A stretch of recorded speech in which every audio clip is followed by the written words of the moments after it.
Here's my preview of the Baylor versus Oklahoma State men's basketball game. This is a chance that Baylor men's basketball needs to respond back here. And they have a chance to do that at home, luckily, against an Oklahoma State team who had to play last night and Tuesday, and tomorrow now. I think they were probably going to be tired, but we'll see, wait and see.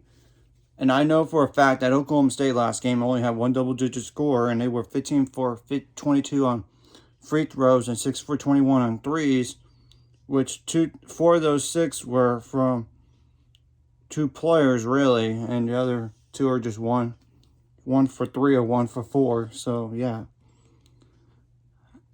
And I know for a fact that Oklahoma State is actually capable.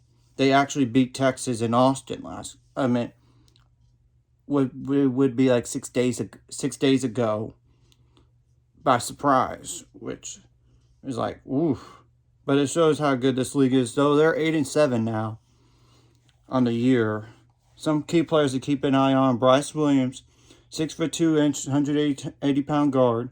That's a senior. 11.1 points per game, 16 for 57 on threes, for 44 for 51 on free throws, 2.2 rebounds per game, 3.1 assists, 2.1 steals. Avery Anderson, 10.8 points per game. He's a 6'3", 270-pound guard, 14 for 45 on three-pointers, 34 for 48 on free throws, 2.1 steals per game, 3.1 turnovers per game. Bryce Thompson, who was actually at Kansas last year, is a 6'5", 195-pound guard. That's a sophomore, 8.5 points per game, 12 for 41 on threes, 13 for 21 on free throws, 1.2 turnovers per game. Caleb Boone is a 6'9", 210-pound forward. That's a junior, 7.4 points per game, 19 for 29 on free throws, 2.6 rebounds per game. Isaac Likely, he's been the guy that's been at Baylor, hard to guard for Baylor for whatever reason. Even though he's not a great three-point shooter or he doesn't shoot threes, 7.4 points per game, 1 for 9 on threes, 22 for 42 on free throws, 5.9 rebounds per game, 3.5 assists per game. Caleb Boone is a 6'8", 200-pound guard. That's a junior, 6.6 points per game, 21 for 58 on threes, 12 for 15 on free throws, 3.8 rebounds per game. Musa Sis, Cisse, is a 6'10", 225-pound center. That's a sophomore that came out of Memphis, I believe. 6.4 points per game, 25 for 43 on free throws, 5.4 rebounds per game, 1.9 blocks per game, which is, okay, that's a shot blocker you got to deal with.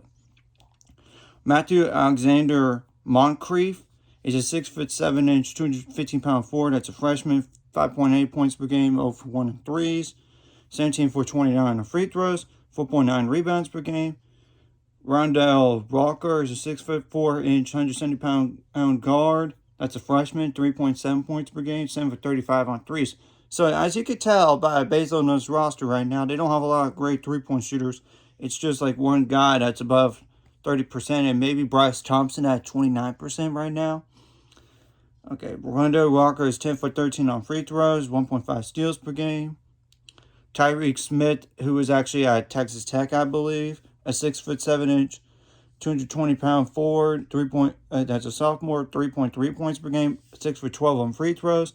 Donovan Williams is a 6'5", 200-pound guard. That's a sophomore, 3.3 points per game, 4 for 8 on threes. But that's not a lot of three-point attempts, so I'm not buying into that.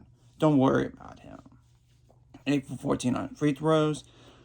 Okay, Woody Newton is a 6'8", 200-pound forward. That's a sophomore, 2.9 points per game, 6 for 19 on threes.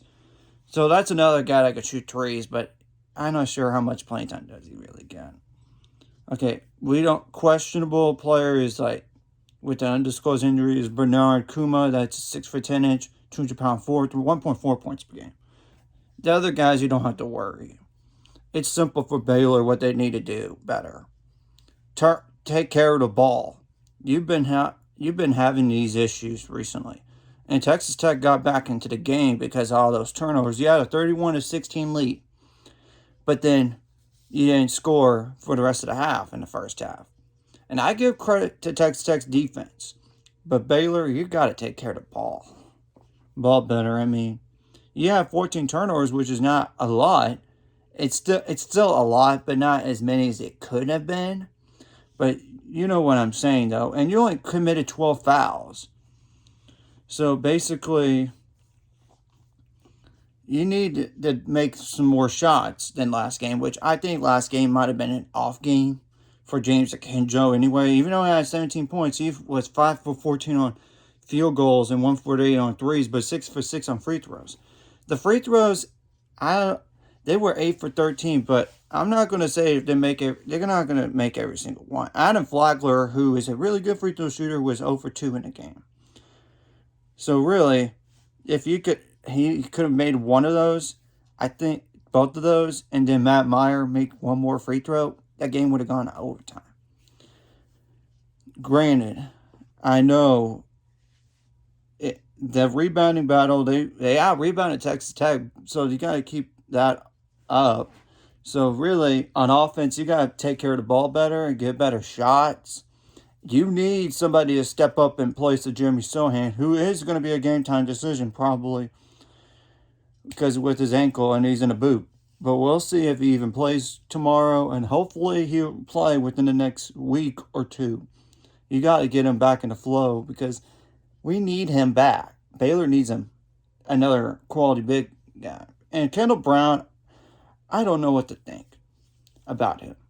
He really needs to be a lot better in terms of physicalness. And he's so passive. I want him to be a little more aggressive.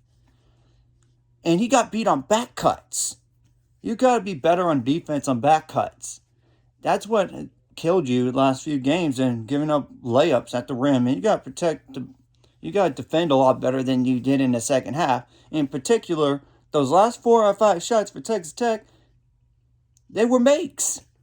You couldn't get a stop when you needed to. And once Texas Tech took the lead, it was a little back and forth, but then Texas Tech got up by 7. It was just too much to come back from. So it's simple. You cannot let Oklahoma State hang around in this game. Don't let them hang around. You had a double-digit lead against Texas Tech, and you blew it.